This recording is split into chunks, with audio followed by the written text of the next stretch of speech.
الہ آباد نام کا ایک گاؤں تھا جہاں عابد اور عالیہ دو میاں بیوی رہتے تھے۔ ان کا ایک بیٹا اسد جو ہر وقت اپنی بیوی سے برا بھلا کہتا رہتا اور اسے طعنے دیتا رہتا تھا۔ جی آپ کے لیے ناشتہ لگا دیا ہے، ناشتہ کر لیجئے۔ اسد: میں نے تم سے کتنی دفعہ کہا ہے کہ مجھے اپنی یہ منحوس شکل مت دکھایا کرو، آ جاتی ہو صبح صبح میرے سامنے، پورا موڈ خراب کر دیا، اب سارا دن برا گزرے گا۔ اتنا کہہ کر اسد وہاں سے چلا جاتا ہے۔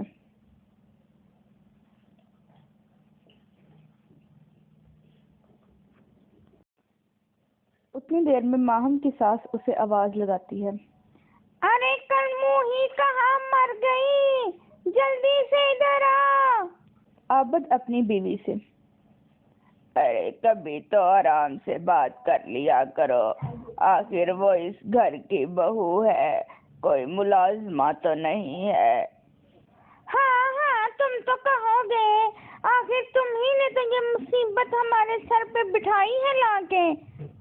وہاں سے خاموشی سے چلا جاتا ہے۔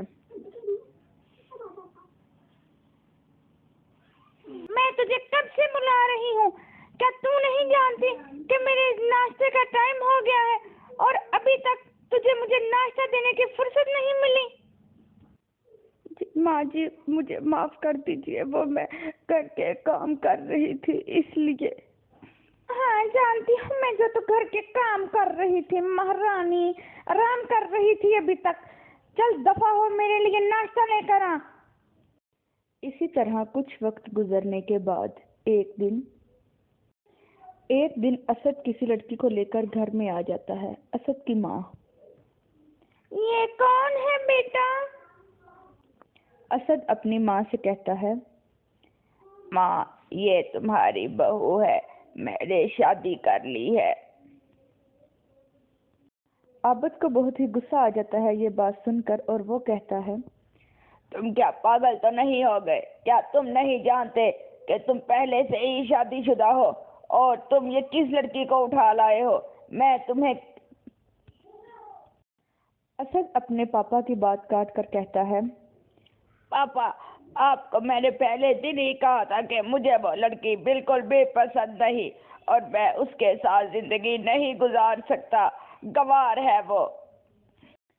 اسد کی ماں کہتی ہے: ارے بیٹا تو نے بالکل ٹھیک کیا، اس گوار کے ساتھ ایسا ہی ہونا چاہیے تھا۔ اور عابد سے کہتی ہے: آپ کو کچھ نہیں پتا، آپ اپنی اس لاڈلی بھتیجی کو گوار کو لا کے ہمارے سر پہ بٹھا دیا ہے آپ نے، اور میرے بیٹے کی زندگی برباد کر دی ہے۔ بس اتنا ہی کافی ہے کہ وہ لڑکی یہاں گھر میں کسی کونے میں پڑی رہے، بس۔ تم جاؤ بیٹا، بہو کو لے کر اپنے کمرے میں جاؤ اور آرام کرو، میں تم لوگوں کے لیے کھانے کے لیے کچھ بھجواتی ہوں۔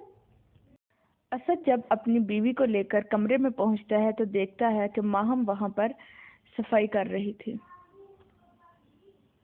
ماہم اسد سے کہتی ہے: یہ کون ہے جی؟ اسد: تمہیں اس سے کیا مطلب، یہ کوئی بھی ہو، ویسے ہاں میں تمہیں بتا دوں کہ یہ میری بیوی ہے اور اب یہ میرے ساتھ اس گھر میں اور میرے ساتھ میرے اس کمرے میں رہے گی، تم نکل جاؤ یہاں سے۔ یہ آپ کیا کہہ رہے ہیں؟ میں بھی تو آپ کی بیوی ہوں نا، اور آپ مجھے کیسے اپنے کمرے سے نکال سکتے ہیں؟ آپ ایسا نہ کریں پلیز۔ یہ سب کچھ دیکھ اور سن کر اسد کی دوسری بیوی مایا کہتی ہے: تمہیں ایک بات سمجھ میں نہیں آئی؟ جب تمہیں کہہ رہے ہیں کہ یہاں سے دفع ہو جاؤ تو تم کیوں نہیں چلی جاتی یہاں سے؟ اور ہاں تم کوئی ان کی بیوی نہیں ہو، بلکہ اس گھر میں تمہاری حیثیت صرف اور صرف ایک ملازمہ کی ہے، سمجھ آئی تمہیں؟ ماہم یہ سن کر خاموشی سے وہاں سے چلی جاتی ہے۔ ایک دن ماہم کسی کام کی وجہ سے باہر گئی تھی تو عالیہ اپنی دوسری بہو سے کہتی ہے: بیٹی مجھے ایک گلاس پانی کا اور میرے کمرے میں ٹیبل پہ میری دوائی پڑی ہے وہ لا دو، میری طبیعت خراب ہو رہی ہے۔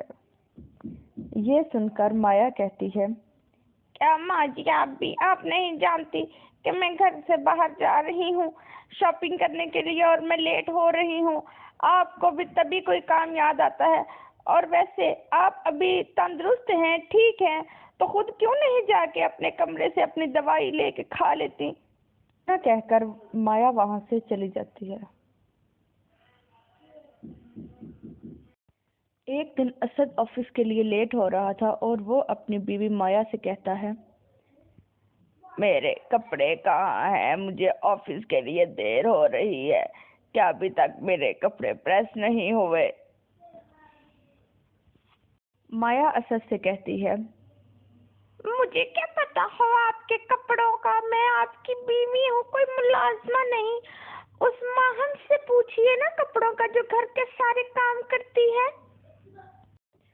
اسد مایا سے کہتا ہے، دیکھو مایا، تم میری بیوی ہو، بے شک وہ بھی میری بیوی ہے، پر میں نے کبھی اسے اہمیت نہیں دی، اور تم میری بیوی ہو، میں تمہیں پسند کرتا ہوں، پیار کرتا ہوں، اس لیے اپنے گھر شادی کر کے لایا ہوں، اور میری ذمہ داریوں کو سنبھالنا اب تمہاری ذمہ داری ہے، میرے چھوٹے چھوٹے کام تمہیں خود کرنے چاہیے۔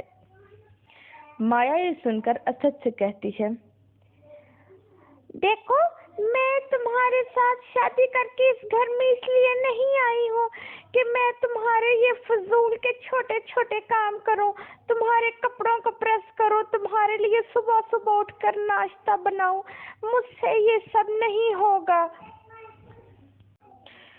اتنی دیر میں ماہم وہاں پر آ جاتی ہے اور اسد سے کہتی ہے، جی میں نے آپ کے کپڑے پریس کر دیے ہیں، آپ جلدی سے فریش ہو کر نیچے آ جائیں تو ناشتہ ریڈی ہے، آپ کو آفس کے لیے دیر ہو جائے گی، اور وہ آپ کی جو آج میٹنگ ہے اس کے لیے امپورٹنٹ فائل بھی میں نے ٹیبل پہ رکھ دی ہے ڈھونڈ کے۔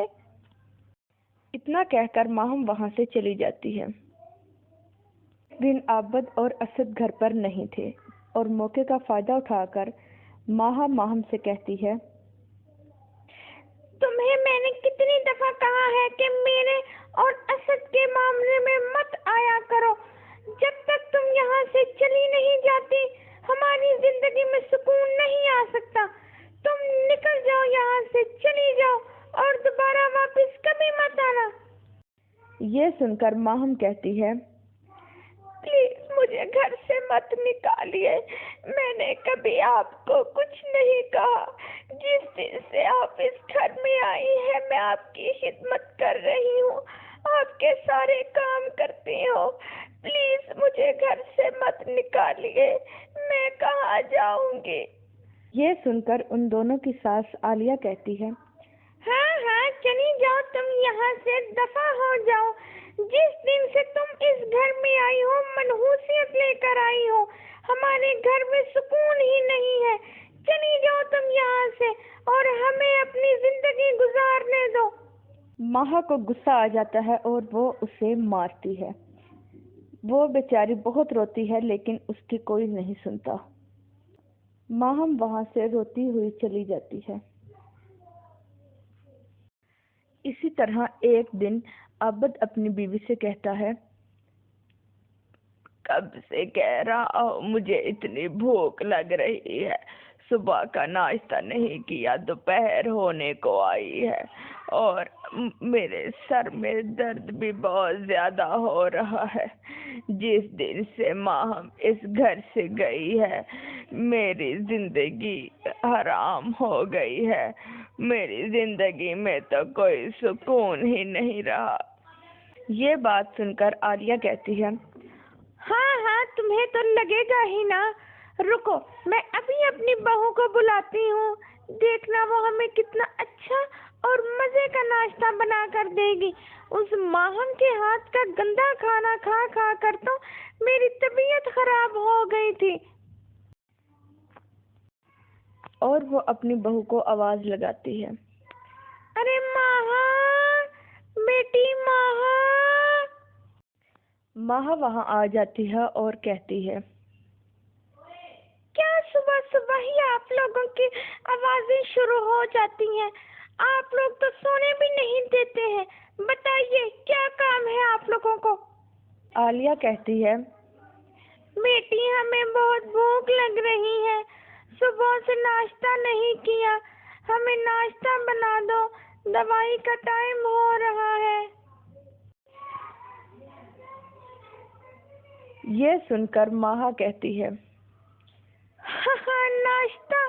ارے ماں جی، یہ ناشتہ واسطہ مجھ سے نہیں بنے گا، اور یہ گھر کے کام، جھاڑو پوچھا، یہ سب میرے بس کی بات نہیں ہے۔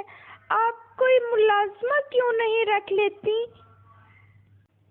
ہاں، میں آپ لوگوں کو برگر آرڈر کر دیتی ہوں، بتائیے برگر کھائیں گے یا پیزا؟ چکن پیزا یا پھر ویجیٹیبل پیزا؟ بتائیے، میں وہ آرڈر کر دیتی ہوں، آپ کھا لیجئے گا۔ ویسے بھی لگتا ہے کافی عرصے سے آپ نے کوئی اچھی چیز نہیں کھائی۔ اتنا کہہ کر ماہا وہاں سے چل پڑتی ہے۔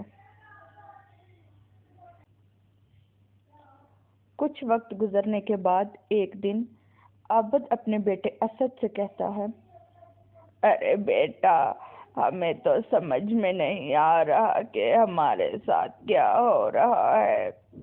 کب سے بہو سے کہہ رہے ہیں کہ ہمیں کھانا دے دے، کبھی وہ برگر منگوا دیتی ہے اور کبھی پیزا آرڈر کر دیتی ہے، اور تم تو جانتے ہو کہ ہم یہ چیزیں نہیں کھاتے۔ ہاں بیٹا، میری طبیعت اتنے دنوں سے خراب ہے، میں جب بھی بہو کو کچھ کہتی ہوں، کوئی کام کرنے کا کہتی ہوں تو وہ نہیں کرتی۔ یہ سب سن کر اسد کہتا ہے، ارے ماں، مجھے تو سمجھ میں نہیں آ رہا، جس دن سے ماں ہم اس گھر سے گئی ہے، جیسے اس گھر سے سکون ہی ختم ہو گیا ہے۔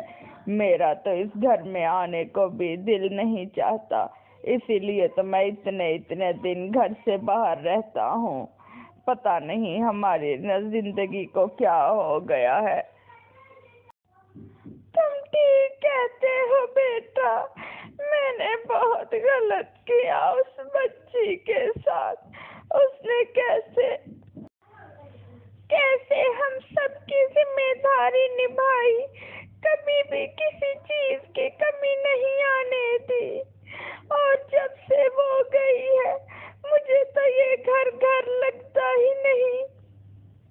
یہ سب سن کر عابد کہتا ہے، اس وقت جب میں تم دونوں ماں بیٹوں کو سمجھاتا تھا تو تمہیں میری بات سمجھ میں نہیں آتی تھی، تب تو تم لوگوں پہ کوئی اور ہی بھوت سوار تھا۔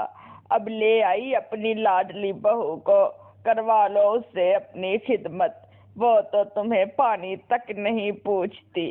اب تمہیں پتہ چلا کہ میں کیوں ماہم کو اس گھر میں لایا تھا۔ عالیہ کہتی ہے، ہاں بالکل ٹھیک کہہ رہے ہیں، مجھ سے بہت بڑی غلطی ہو گئی جو میں نے اپنی پیاری بہو کے ساتھ ایسا کیا، اور اس نالائق نکمی کے ساتھ مل کر اسے گھر سے باہر نکال دیا۔ اب میں اسے کہاں ڈھونڈوں؟ اسد کہتا ہے، ماں، اب وہ ہمیں کہیں نہیں ملے گی، کیونکہ وہ ہمیں چھوڑ کر جا چکی ہے۔ اب پتہ نہیں وہ کہاں ہوگی، اور واپس کبھی نہیں آئے گی وہ۔ جتنا ہم نے اس پر ظلم کیا ہے، اور یہ ہماری سزا ہے کہ اب ہم ساری زندگی ماہا کے ساتھ گزاریں اور ہمیں اس غلطی کی سزا ملتی رہے۔